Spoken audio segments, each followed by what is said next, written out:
What do you think comes next? What do political observers have to pay attention to with respect to Pierre Poilievre over the next 3 to 6 months?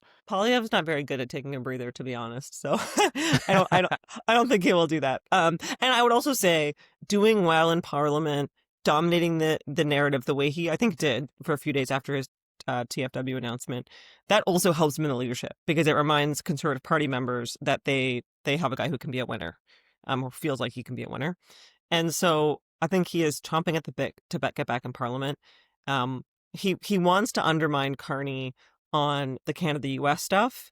I don't think that's a waste of time. I think it is useful to remind people that this guy promised the sun and the moon and the stars. He said he was going to get us the best deal ever with Trump, and he's like utterly failed to do that.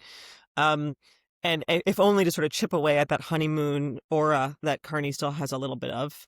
But much more importantly than that, and I hope he's not overly distracted by that, is what is the next issue set? Where can he find contrast?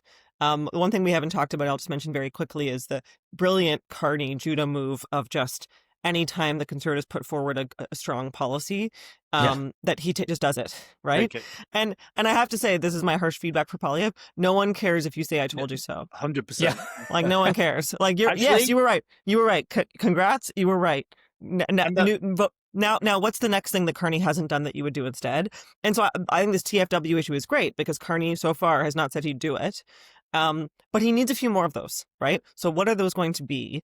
What are those areas of contrast? That is what voters should look for. And I think they've got to be issues that speak to the full breadth of this coalition, as we've discussed.